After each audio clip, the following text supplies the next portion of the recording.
Hi everyone, this is Carrie with Private Paint Party on YouTube, and this is what I'm going to be painting today, and hopefully you'll paint along with me. I make it easy, step by step. Just put out your supplies and watch and follow along, and you can paint this as well. So today we are using 3 brushes, small, medium, and large. That's kind of how I always do it. And I always go for, this particular paint set from Winsor & Newton is my favorite because I think you can get the greatest range of the colors that you need with these here. I laid out just about all of them. Let me show you right here. We've got white, cadmium yellow, yellow ochre, their rose color, ultramarine blue, umber brown color, and the phthalo green. A couple I didn't put out because I didn't think I'd need them, and why waste paint, right, if you're not going to use it. So from that particular set, I did not put out the lemon yellow, the cad red, or the cerulean blue. I'm using the ultramarine blue. But other than that, you've got all those colors there. All you need is a paper plate to put them on, or palette if you want, one like me.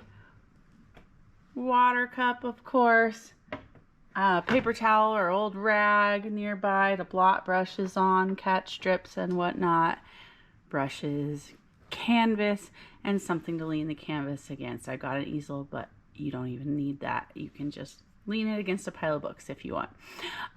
But other than that, I think we are ready to go. Let's get started. Got my blank canvas there, ready to go.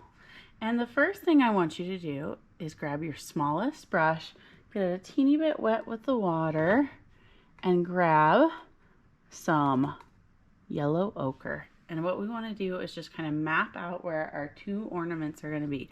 I like doing kind of a big one sort of upper here. That makes it feel like it's further back, and a smaller one up front. That's just how I like to do it. You can do it in either order.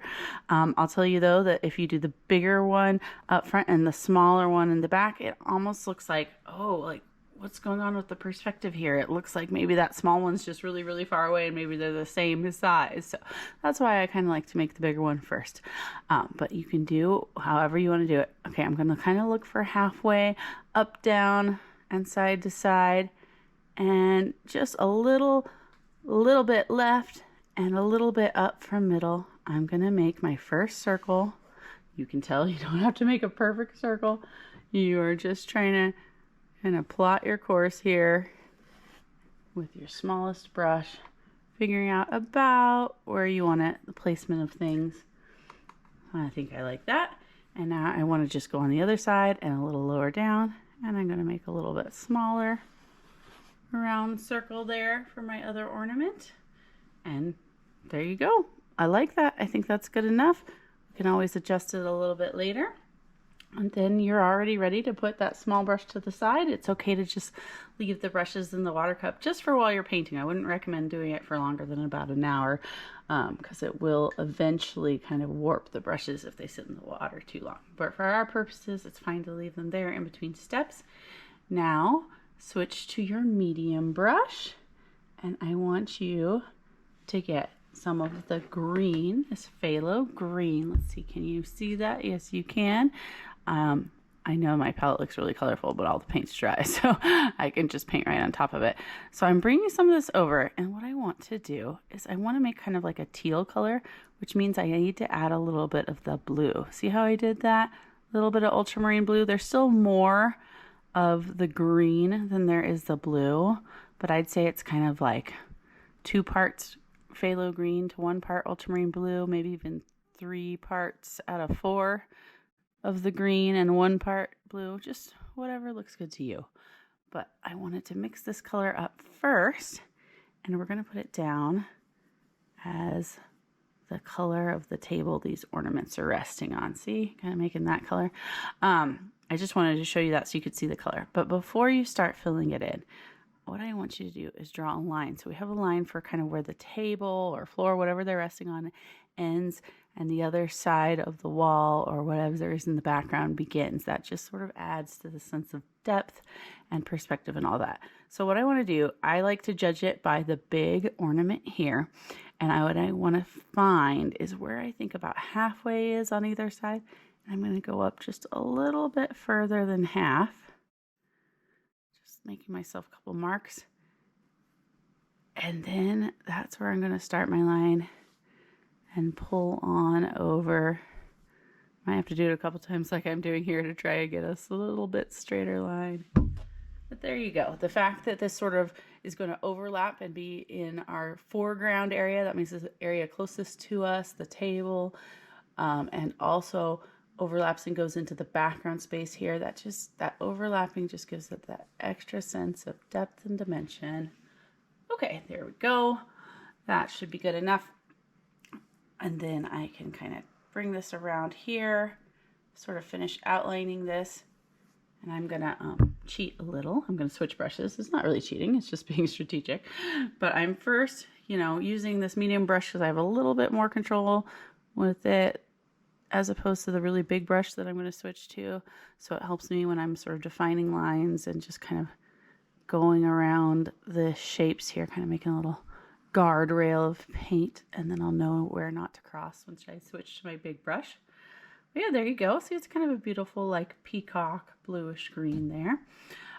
So that's your color. I'm going to now put this brush over here in the water, and I'm going to get my biggest, fattest brush out, kind of swirling, getting a little water on it, then dabbing it over here on my rag.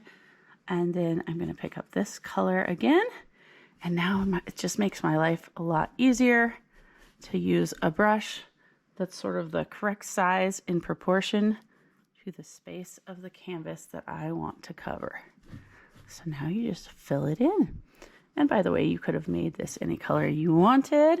I do feel like you have to be kind of strategic and think about your colors in this a lot. You want contrast, but you also want harmony. So, if you do go for like a blue tablecloth, straight blue, then, you also probably wouldn't want to do a blue ornament, right? Because they just kind of get lost looking the same. Kind of opposite colors tend to pop more, have more contrast. And personally, I don't like to make everything Christmassy just straight red and green. I feel like it's just a little, I don't know, cheesy, something like that. It's just a little too much. So I kind of like to have the slightly like off colors. That's why I'm kind of going for this more of like a peacock green, teal green instead of a straight green. I think it'll make it, the nice hints of Christmas colors without being over the top. That's just me. You can kind of make your own decisions there. Let me just sort of finish filling this space up.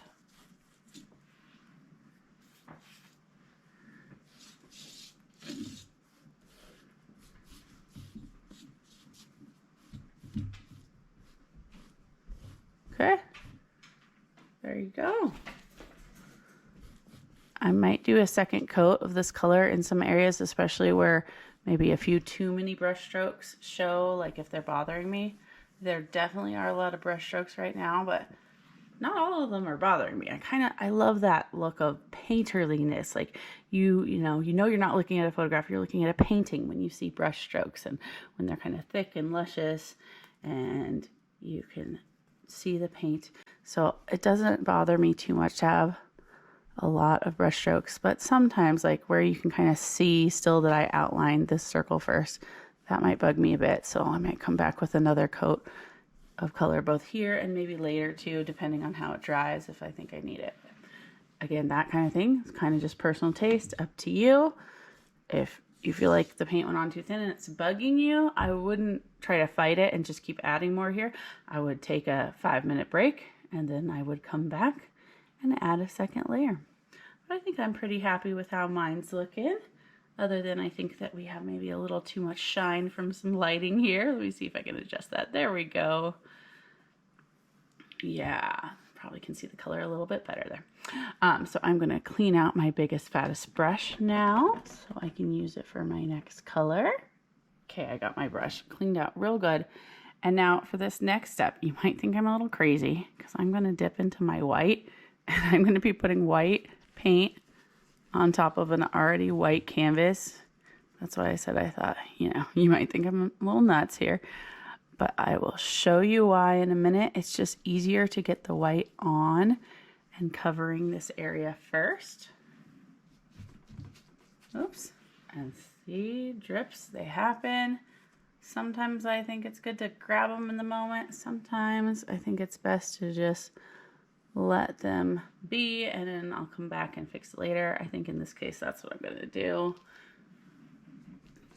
I'll just do another little bit of the green on top of that, my greenish blue. All right, here we go though. I've got not the thickest coverage of white, but just enough to cover the whole area. Probably can't even see the difference on camera, but I can see it. It's a little shiny, so I know it's wet. And the reason I did the white first is because with this big brush now, I just want to get a teeny tint of yellow. I don't know if you can see that. I got barely just a little bit on my brush. And look how powerful when you put the white down first. Any color that you mix into it really is going to show up pretty quickly. And I wanted to kind of keep this background pretty light. And so it was just a little easier to put the white down first. I could have pre-mixed this on the canvas, and you absolutely can too if you prefer that. But yeah, I just want to get a little touch of color into this without being too much. And I want to show you another fun trick I like to do. If you want to just do one flat color, go for that. Pick any color. You could do the red if you want. Just cover the whole area. It doesn't have to be anything fancy, but I kind of like that white to keep it light with the touch of yellow. And now, see that? I got just a touch of the rose. It's probably even too much. I'm going to see if I can get a little bit back off my brush.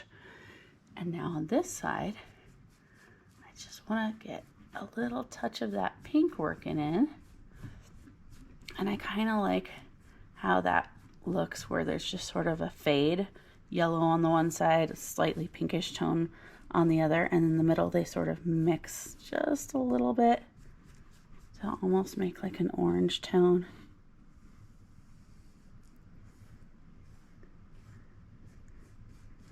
And again, that's because maybe I want that back wall to look almost white, but I also want it to have a little bit of interest and dimension, and nothing that's ever white in the world is hardly ever pure white. In this case, I'm kind of hinting at maybe some different colors reflecting, different light tones. Maybe there's, you know, Christmas lights in the background that are casting some color onto that white wall. Again, it just makes life a little bit more interesting. All right, so I'm going to set that to the side.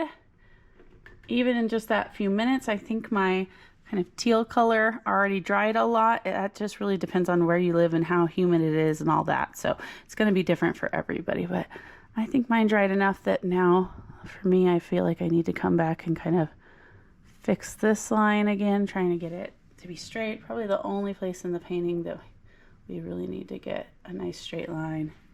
And then I can just come over here. Oh, maybe no, I can't. See, that's going to take a couple layers to cover up that drip since it dripped on top of white paint. But that's okay. Acrylic painting especially is just all about layers, which sometimes means you got to be patient and let some layers dry before you come back. See, did it again. Brushed on top of something that wasn't quite dry and actually lifted it. That will happen sometimes, but that's okay. It gives me a chance to show you what to do. I'm gonna put a little bit of color over it now, but I'll let it dry and then I'll come back on top of it later. All right, so we've already kind of got a background in there. I'm gonna put my palette down for a second.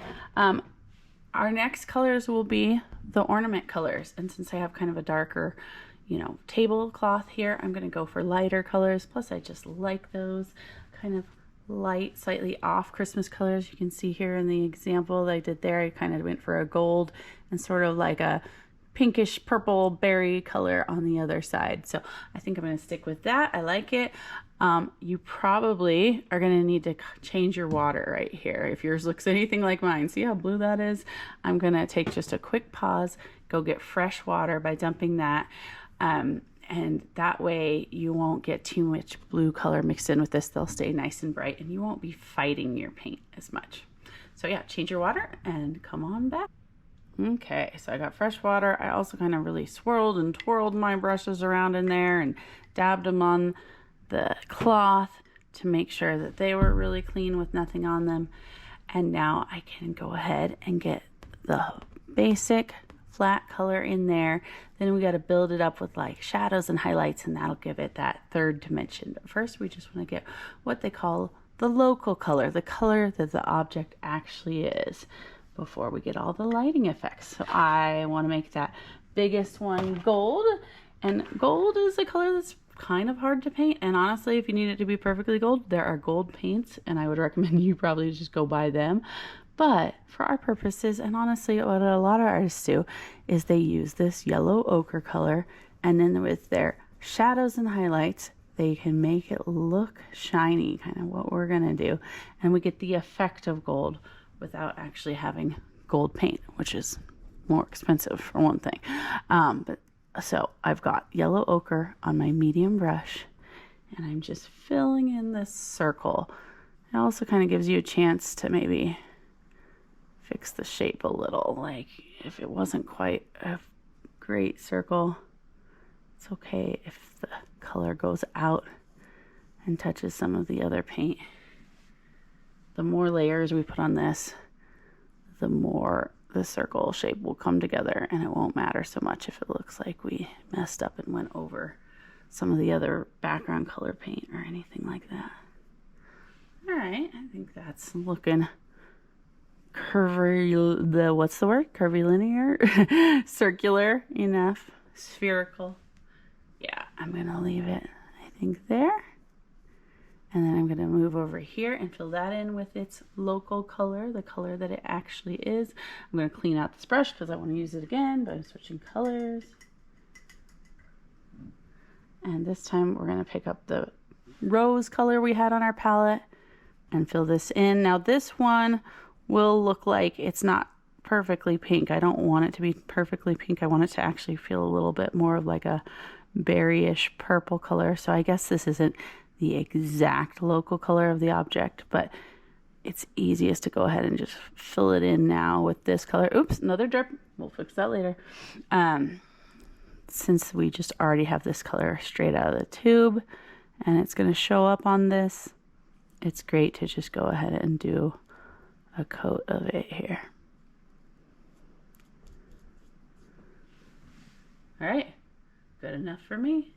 So I just cleaned out my medium brush, and I'm going to use it here again now that it's clean with some pure white. I went ahead and poured a little bit more out for myself too because I had used up a lot of mine before. And this is an optional step. I want to kind of, make like a little hint of a ribbon down here.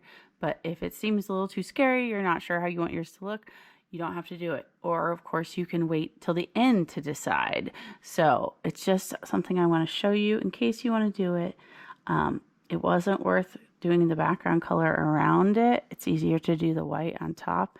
See, I'm just kind of making like a really kind of curved line, like up and then down and up again. Probably going to get a little more white on my brush now that we're here. And I'm just going to kind of bring this up like some sort of cursive like E or something. And then I'm going to go on down. Good enough for me. Again, you choose for yourself if you want to do it. But what we're going to do here with the white is that just sort of is going to block out the color underneath it. Now we'll let that dry, and later we'll come back and add some color. And you can see it doesn't perfectly block it out. Some of that color is picked up there, and that's fine too. That'll actually help it maybe make it look a little more natural the more we layer on top of it if it's not all perfectly white to start. I might want to just pop my canvas out from behind the easel there though, so I can go like this. Make sure that meets the end of the canvas in a nice way. Maybe a little bit more white.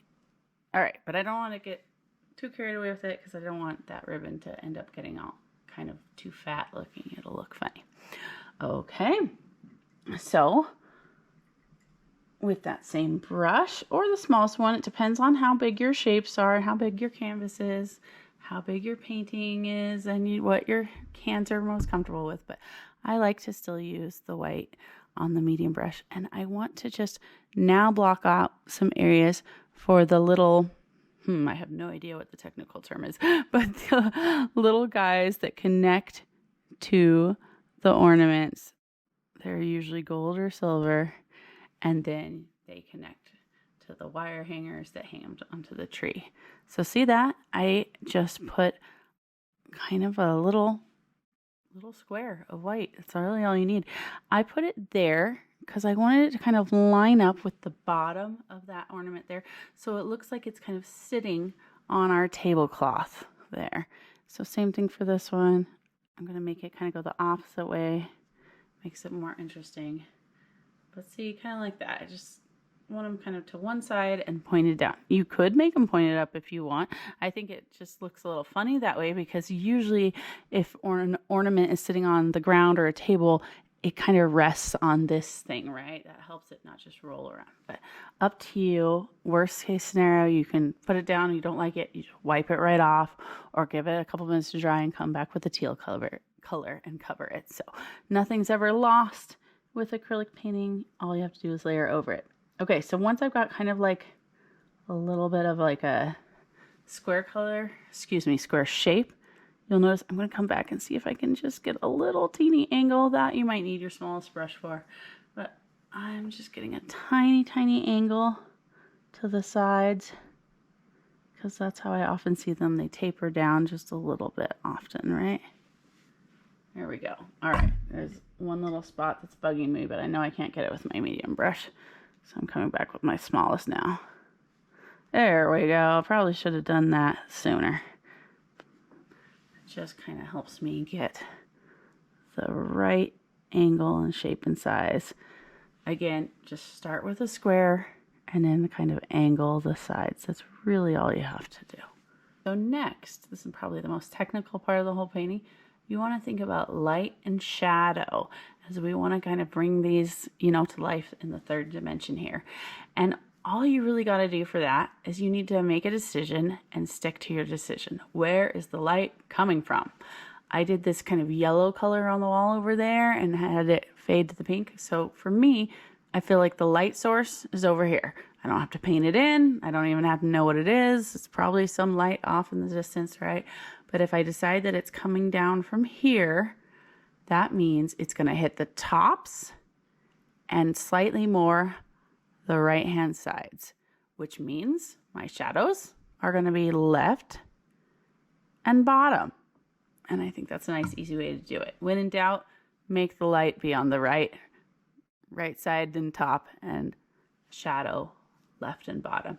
Of course, sometimes it's almost the total reverse. If you have like a light here shining at them, the light's going to come this way and it's going to cast shadows in the background. But that's more technical. You can find lots of cool resources on YouTube and other places to learn about, the logic of how light works if you really want to get into that as you're painting.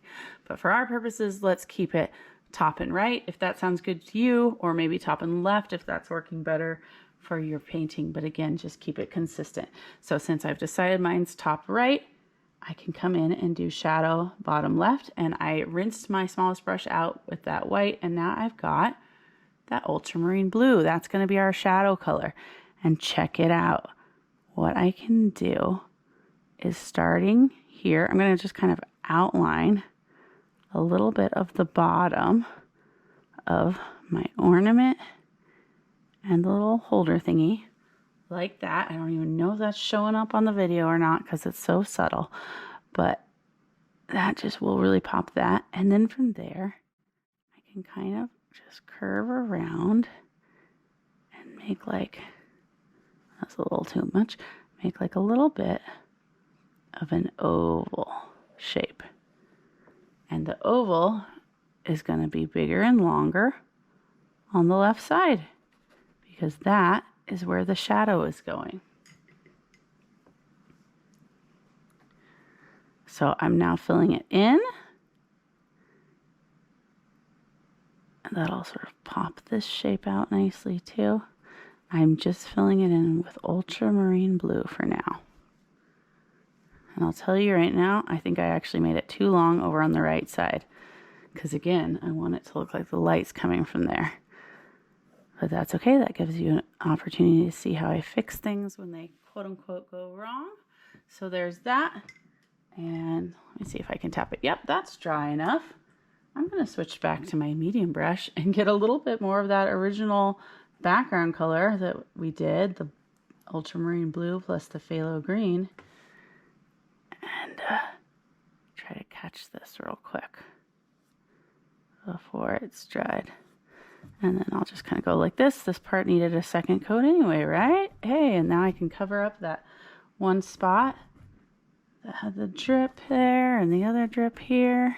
Oh, that might need to dry a few more minutes before I come back with a coat on it. But hopefully that kind of makes sense, how you can still kind of go back and forth with your steps a little as you go, as little issues arise. There we go. Now I'm liking my shape of my shadow better. And you can see it's kind of subtle, right? It kind of almost goes with our background color. And I think that's just fine. That will make sure the attention stays on the ornaments as it should. You don't want the shadow to draw too much attention. You just want it to help it, you know, have that third dimension element to kind of help it look like it's really popping out in the space there. Okay, so fix a little bit of my background as I went. Now I'll switch back to my smallest brush that I was using, get some more ultramarine on it, and I'm going to do this one. For this one, I'm going to be extra careful right around here. I don't want any of my shadow to go on the right side of that connector thing. Somebody please in the comments tell me what the technical name for that is. But like I said, just kind of first just a little bit of the bottom outline. Notice I'm not going all the way up. We're not even doing halfway. I'm just sort of imagining the parts of the ornament that I think might be just about touching the ground. And that's going to be places where that ornament would touch a shadow, if indeed the light was coming from the top right. And then the same thing I did on the other. I'm going to just sort of curve a little bit down from there, leaving just a little bit of space. And this one's a bigger ornament, so it would have a bigger shadow. But the shadow is kind of like a warped version of the real thing, right? And it kind of lays on the ground. So it's almost like I'm making like an egg shape. So kind of drawing it out with my smallest brush first, not bothering to switch brushes, since I can fill this in fairly easily. I'm going to fill that in with that ultramarine blue now.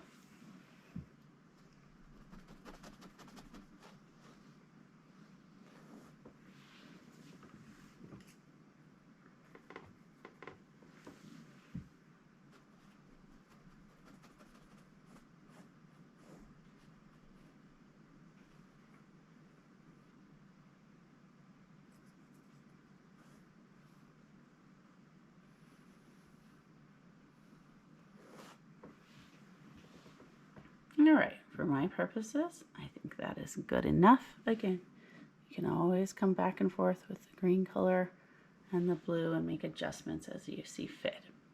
But I'm gonna put this brush down now, and now I'm gonna grab my medium brush again, making sure it's rinsed out. And now we need to put an actual shadow on the object, not just the shadow underneath it. Those are called cast shadows. And then on the object itself, there's the different kind of shadow. I think they call it the core shadow. So I am grabbing the raw umber, the brownish color. I know that seems kind of yucky and like, why are we doing that? That's not very pretty. But I promise by having this darker brown, it'll kind of really pop the shape and kind of make these ornaments start to look more round. So brown on my medium brush, and I'm just gonna maybe start about what looks like halfway on the left side of this ornament. Kind of just drag it down, and I'm gonna stop sooner. I'm not gonna go past this little ornament holder thing because again, the light's coming from my top right, so it's gonna get more of the top right of the ornament, and the shadow will be more on the left side on the actual object itself. And I might just kind of go a little like that, kind of just making sure it has a nice curve. And we will go back and we will take the yellow ochre again and kind of blend it a bit, I promise. All right, now believe it or not, same color over here is gonna pop this as well. So same thing, kind of halfway up on the side of the ball here, dragging my brown down and kind of going up maybe a little, but definitely not as much. Higher up on the left, shorter on the right. Okay. And while we're using that color, we're still going to use it, but I want you to switch to your smallest brush because you'll have a little more control for this next step with the raw umber brown color. Now, this little white spot here on both of them should be dry enough that you can come back and paint over it. And what I want to do is draw some little lines like that to give a little hint of the texture rivets. I don't know what you call them, but what you see usually happening in those things, it kind of like goes back and forth. You know, kind of has these little indentations there. So I'm doing that with my brown, maybe even here, you know, outlining the sort of bottom just a little bit like that. And there we go. I think that's looking nice. And one other trick with that small brush and that umber color while you got it on there. I know this might like seem a little crazy, but it's kind of a cool trick to make the ribbon look shiny. I'm gonna just put a few lines in some places across the ribbon like that, like almost like stripes. And I'm gonna put it in places that I feel like maybe wouldn't catch the light as much, you know, more like the left and sort of bottom side. Some of them I want to make a little thicker than others. And later this will come together, I promise. So see, I'm trying to be kind of random with it, right? Not have them everywhere.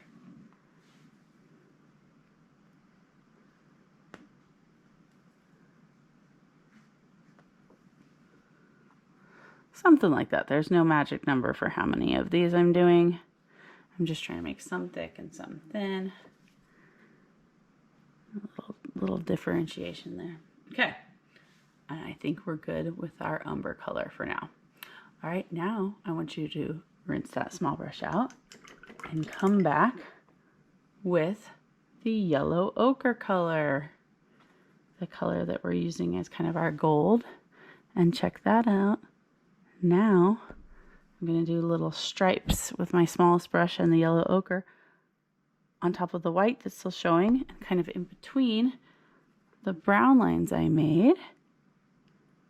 And that kind of starts to give the effect of a gold fastener thingy there. Same thing on this side.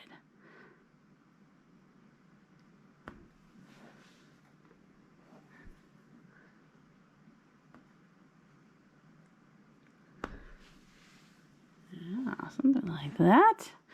I might come back and put a little bit more of the gold on top of the side that would be hitting the light. And if you feel like you overdo it, I kind of always do, and a painting ends up being a push and pull of doing a step, doing another step, and then having to go back and do a little more of the first step, back and forth, back and forth. I'm going to get a little bit more brown back in a couple places that I went a little too heavy with my gold and covered up the brown. Maybe even a little bit across like that. Just kind of outlining there. But yeah, I think that's starting to come to life. Hope you do too. Okay, so now let's focus on this ornament here and do some cool light effects with it. And then we'll move along and do that one. But now, you know, the colors are different enough now. That's probably best to just do all of one there. And then we'll move along to this one. Okay, so medium brush, rinsing it out. And for this guy, the gold, what I want to do, see if you can see it, I'm getting my medium brush into that cad yellow that we have not used yet. And I'm going to now make a circle more top right for where this might start getting a little shiny.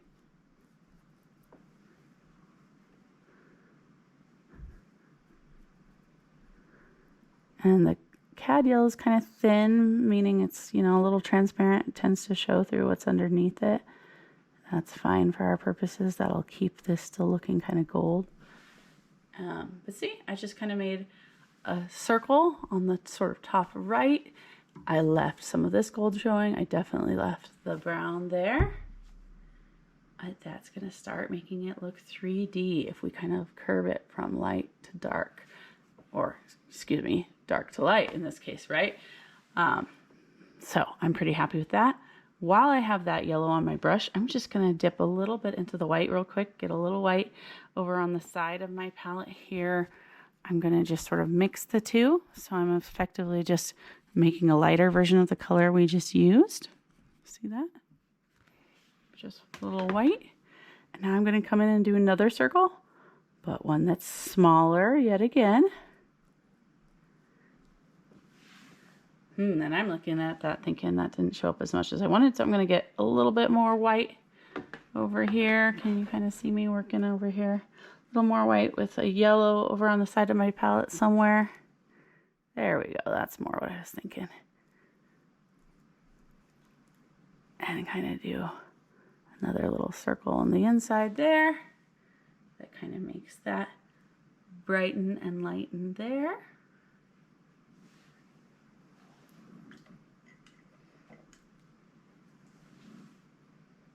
All right, good. And then I rinse this out a little bit, but not all the way, because I don't mind if I get some yellow in there still. Now I've got pure white. Here I'd get it on your brush and then maybe even dab some of it off, because you don't want to go too heavy-handed with this. But now I'm going to just do a really kind of small circle of almost pure white, although you can see it's picking up the wet paint underneath, which is no problem with me, because that, again, kind of keeps the colors mixed together and harmonizing and all that.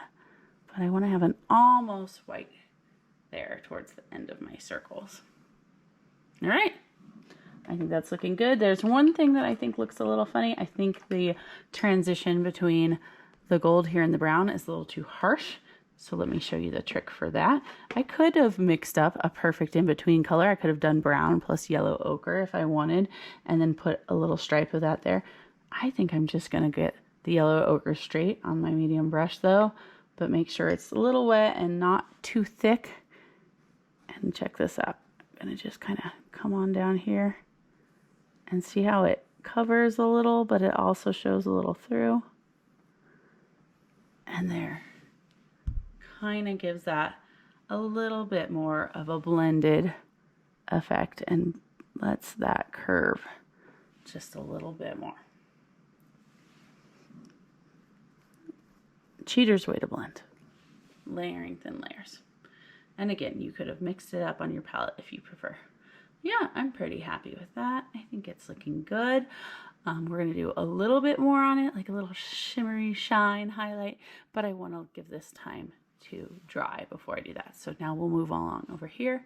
So I recommend that same medium brush, maybe the small if you made this really small, just whatever gives you the most control. But I got to clean this out real good because we're switching tones here. And for this particular one, I might seem like I'm doing it a little opposite. That's just because I want a slightly different color than this main color I put here.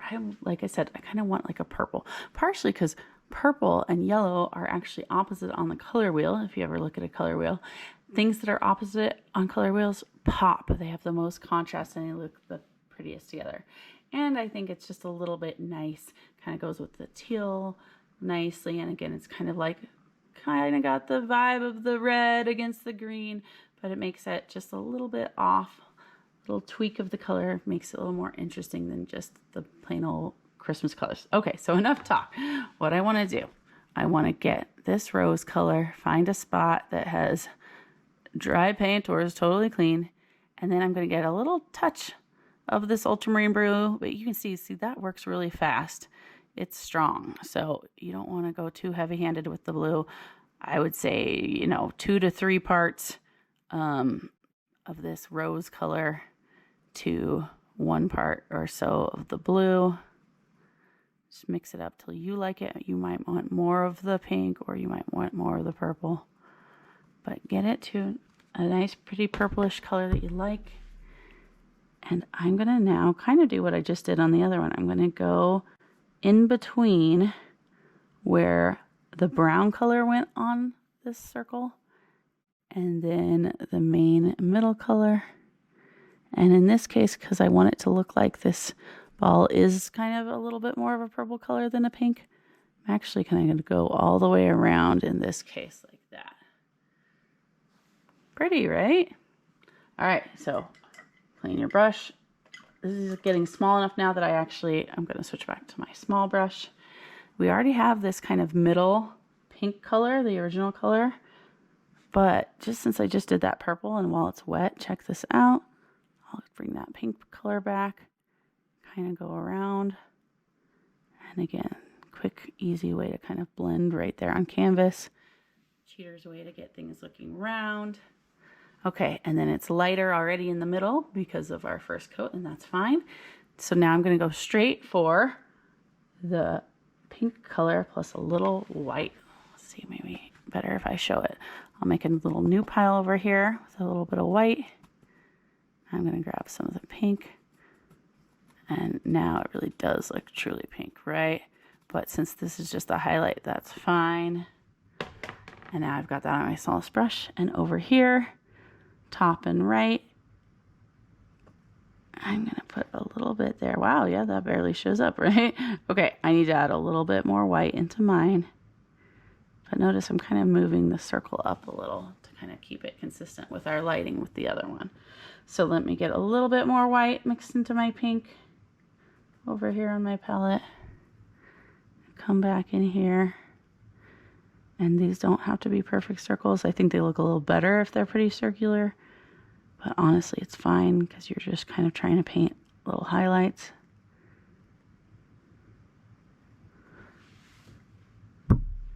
And there we go. Ah, don't they look round already? They look like ornaments. Yay, looking great. Okay, so I'm going to let that dry. And then, like I said, we can come back with some final highlights. With your smallest brush, rinse it out so it doesn't have that pink on it anymore. But go back to the white, get pure white. This sort of ribbon color mapped out area drawing should be dry enough that you can do some more layers on it.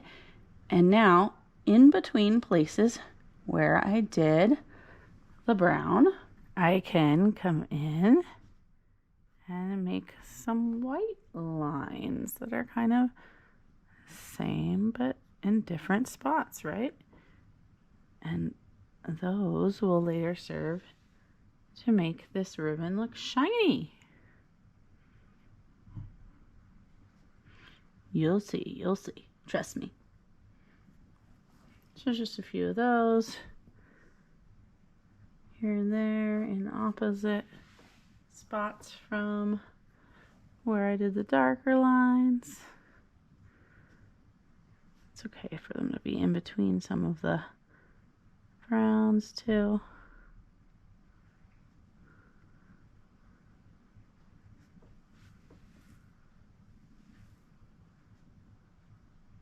And kind of just fixing up a couple lines and shapes. Okay, and good enough. I'm gonna let that dry a little bit, come back to it later. And with the white on the smallest brush, these should now be dry enough that we can come to them. And the first thing I want to do is right here, kind of see I'm kind of building up my circles. Oops, got a little white from my hand on there. Yet another spot to fix. Kind of darkest, next darkest, blah, blah, blah. And then the circles are kind of getting, of course, brighter, but smaller. And right here, kind of within that small circle we have, I want to do a small pure white circle. And I'm going to do the same thing over here. Pure white. I'm actually kind of making these a little bit more of an oval shape, you'll notice. Couldn't tell you why exactly. I just think that it works better that way. Because next step, right here, kind of like on top of this circle, I'm going to make kind of a sparkle star. So line down, line across, line diagonal, another one like that. And these can be as big or small as you want. Don't have to do it if you think it's cheesy. I get it. It's a little cheesy, but I also think it just kind of makes the ornament sparkle. What do you think? Yeah, something like that. And while I have that white on my brush, I think this is dry enough now that maybe here, this side, because it's facing the light, might catch a little highlight. So a little line on that side, maybe a little there.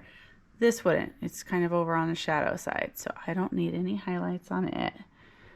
But this one, a couple little white lines, just kind of give it the extra, a little bit of something, something. We're almost done there. Can you believe it? All right, with the same smallest brush, I'm gonna now rinse it out and switch colors. A couple details we still gotta do. For one, the little ribbon that comes out here. Notice I'm just kind of drawing a little bit slightly curvy line coming out the middle of that ornament holder. Now I will do the same from the other side and kind of connecting them, letting them meet a little bit like an oval there. And I want to do the same thing here. This one you can barely see because it's in the shadow shape, but just another kind of oval that comes to a point, connects to my ornament like that.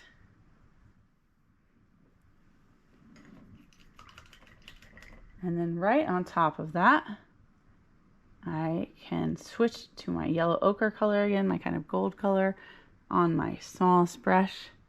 And these don't even have to be dry. I just want to run a little yellow ochre on top, sort of the top side, because maybe they're kind of like a goldish brown, kind of like that. This one wouldn't have too much. It's kind of in the shadow, but just a little something, kind of catching a little light, like a little hook there. And yeah, I think it's looking pretty good. Mostly just have that ribbon left. I do want to take a moment now and come back with my color for my kind of tablecloth color. Again, did that green and that blue together. I'm noticing that the camera picks it up as more blue. It's actually a little more green in my real life, you know, what I see here in real life. But it's funny how cameras have a hard time picking up teal colors. I have noticed that.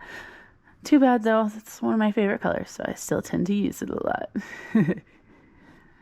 All right, so just fixing some spots where I feel like I, you know, either smudged something or dripped or have weird brush strokes.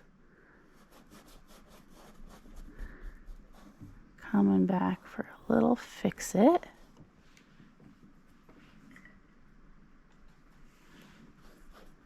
There's that drip. I can cover that up now.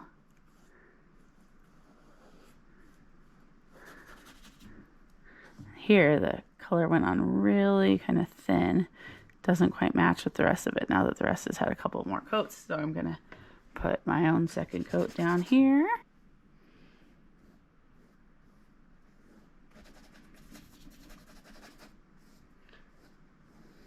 Using that medium brush, if I didn't already say so.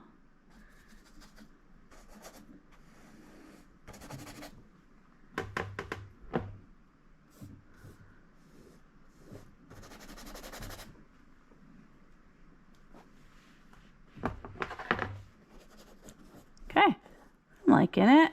There's brush strokes, yes, but there's also been a couple layers by now. So they're starting to not be distracting. Color is starting to be a little bit more even. And I think it's getting good.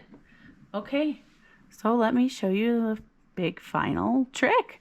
And that is to get this ribbon looking good. It looks kind of funny right now with all its different stripes, right? And we don't even have a main color.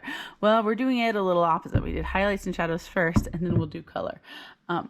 I personally think I want to use the same color we used for the tablecloth there. But I'm going to add a lot of white to it and a touch of yellow to kind of give it a green, a lighter green. Again, trying to be just a little off from the typical Christmas color green. Just makes it a little more interesting. And here's the trick.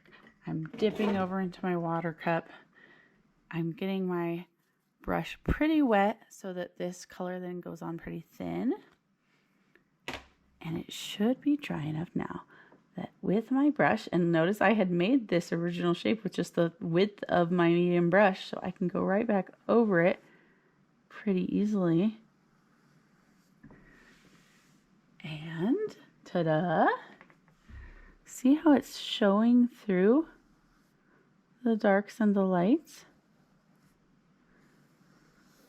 And it just kind of gives that effect of a sparkly ribbon. You can make this whatever color you want. I just kind of thought the green would harmonize nicely. And I kind of like that. I think it's coming along. Now, one thing I might do, might just take a little yellow on my medium brush and not even bothering to clean it out. I just want a little bit sort of to tint the green color. And I might come back, kind of brush it on top of some of the highlight whites.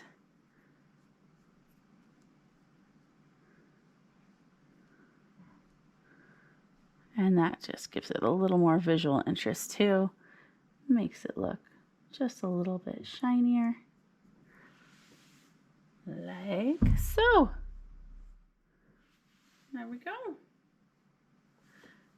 And there you have it. You have your beautiful Christmas ornaments there. I hope you all had fun painting with me today. I enjoyed this one. And again, I think that you can really play on this one. Do it in a whole range of different colors. Try different color schemes. Look at the color wheel. Learn about color harmony. Try different things out. It's just amazing how almost the exact same painting, but with just a few different colors, can look so different and cool. But I hope you enjoyed this one. I think they're lovely colors, and I hope you can add it to your Christmas decorations.